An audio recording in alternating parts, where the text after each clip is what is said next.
할렐루야, 감사로 여는 하루 달라스 새빛연합감리교회의 김형남 목사입니다. 오늘도 한 주간을 시작하며 하나님께서 감사한 하루와 감사한 한 주를 주셨습니다. 말씀으로 일어서서 승리하는 저와 여러분이 되길 축원합니다. 오늘 함께 나누실 하나님의 말씀은 민수기 20장 8절에서 13절까지의 말씀입니다. 제가 봉독하여 올립니다. 여호와께서 모세에게 말씀하셨습니다. 지팡이를 들어라. 그리고 너와 내 형 아론은 저 회중을 모아라. 그리고 그들의 눈앞에서 저 바다 위에다 말하면 그것이 물을 낼 것이다. 너희는 그 물을 위해 물이 바위에서 나오게 해 저 회중과 그들의 가축들을 마실 수 있게 하여라. 그러자 모세는 그분이 명령하신 대로 여호와 앞에서 지팡이를 집어들었습니다. 그와 아론이 총회를 바위 앞에 모으고 모세가 그들에게 말했습니다. 너희 불순종하는 사람들아 들으라. 우리가 너희를 위해 이 바위에서 물을 내겠느냐? 그러고 나서 모세가 자기 손을 들어 그 지팡이로 바위를 2번 내리치니 물이 많이 쏟아져 나와서 회중들과 그들의 가축들이 마셨습니다. 그러나 여호와께서 모세와 아론에게 말씀하셨습니다. 너희가 나를 믿지 못해서 이스라엘 자손들 앞에서 내 거룩함을 나타내지 못했으니 너희가 이 회중을 내가 그들에게 주는 땅으로 데리고 들어가지 못할 것이다. 이스라엘 자손들이 여호와와 다투었으므로 이것을 무리바 물이라고 했습니다. 여호와께서 그들 가운데서 그분이 거룩함을 나타내셨습니다. 아멘. 오늘 모세가 바위를 2번 쳐서 또 이스라엘 백성들에게 물을 내었던 이때는요. 그들이 출애굽을 한 지 40년 첫 달째 그렇게 시작되는 때입니다. 이스라엘 백성들이 가데스 바냐 이스라엘이 38년이 지난 지금도 여전히 물이 없다는 이유로 모세와 아론에게 모여서 그렇게 와서 그들에게 원망하고 항의합니다. 이들은요 1세대들하고 똑같이 물이 없다고 원망하고 불평하지요. 왜 이집트에서 끌어내서 끔찍한 곳으로 데려왔냐고.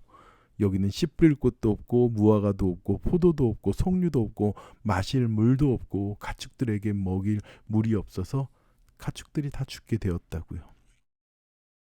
또 모세와 아론은 아버지 하나님 앞에 가서 땅에 얼굴을 대고 기도하였습니다. 그러자 하나님께서는 그들 앞에 영광으로 나타나셨죠. 그리고 오늘 본문에 제가 읽어드린 것처럼 지팡이를 들고 형 아론과 함께 회중 앞에 나가서 그리고 그 바다 위에다가 말을 하라고 합니다. 그럼 물을 낼 것이라고요. 너희를 위해서 물이 바다에서 나올 것이라고 말합니다. 그러나 모세는 그 지팡이를 들고 회중 앞에 나가서 이렇게 말합니다. 너희 불순종하는 자들아 들으라. 우리가 너희를 위해서 이 바위에서 물을 내겠느냐 그래요. 하나님께서 내신다고 말하지 않고 우리가 아론과 내가 이 바위에서 물을 내겠냐라고 말하는 것이죠. 여기에서 모세의 심각한 실수가 나타나는 것입니다. 많은 학자들은 모세가 정죄받은 구체적인 이유를 바로 여기에 두고 있지요. 모세의 성급함, 반석을 루비 2번 내리친 것과 교만함과 불순종과 불신앙이었다고 말을 하고 있습니다. 시편 106편 32절과 32절에 증거하듯이 모세는 그 입술로 아버지 하나님의 주권을 무시하는 그런 망령된 일들을 저질렀다고 말합니다. 이스라엘 백성들에게 물을 공급하시는 분이 누굽니까? 바로 하나님이시죠. 그런데 1세대들과 똑같이 불평하는 이 광야의 2세대들도 똑같이 하나님 앞에서 불평을 했습니다. 그리고 그들 앞에서 모세는 자신이 분노하고 화를 내는 것도 이해할 수 있지만 그가 하나님을 대신할 수는 없는 것입니다. 우리는 이렇게 생각할 거예요. 아유, 그래도 그렇지 하나님, 모세가 그럴 만도 하지 않겠습니까? 왜 하나님께서는 이 모세의 단 한 번의 이 행동을 두고 모세와 아론을 가나안에 그들이 들어가지 못하게 했을까요?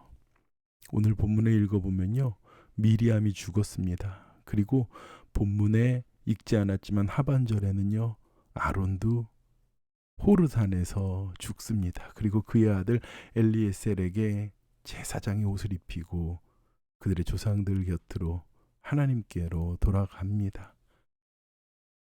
우리는 여기에서 한 가지 깨달을 것이 있습니다. 역시 모세도 사람이구나. 모세와 같은 자도 넘어지기도 하는구나. 맞아요. 우리들도 스스로를 과신해서는 안 됩니다. 우리는 아버지 하나님 앞에서 연약한 존재일 뿐이고 세상 가운데서도 연약할 수밖에 없습니다. 그리고 이스라엘 백성들 1세대의 그러한 불순종의 모습을 보고도 여전히 2세대도 좀 더 나은 믿음을 가지고 더 나을 것 같지만 그들도 역시 죄성을 가지고 있고 변하지 않고 모두 다 비참함을 맞이하게 되는 것이지요. 우리는 분명히 깨달아야 합니다. 아버지 하나님의 은혜가 아니면 가나안에 들어갈 수가 없습니다. 가나안으로 이끌으시는 것, 그것은 오직 아버지 하나님의 뜻입니다. 내가 어떻게 살아갈 것인가, 내가 어떻게 살 것인가가 아니라 하나님을 어떻게 신뢰하고 따라갈 것인가가 우리의 삶에 매우 중요한 문제죠. 우리는 이것을 신앙이라고 말할 수 있습니다. 내 안에 아버지 하나님 앞에 작동하는 우리의 믿음이 아버지 하나님을 온전히 신뢰하고 순종하며 따라가는 것, 그리고 자기를 부인하여 따라가는 것입니다. 역시 바위와 같이 단단한 우리들의 막혀진 모습을 하나님은 바위를 깨셔서 물을 내시고 우리를 먹이셨습니다. 아버지 하나님의 말씀에 순종하며 걸어가는 저와 여러분이 되고 한 주간도 모세도 사람인지라 넘어집니다.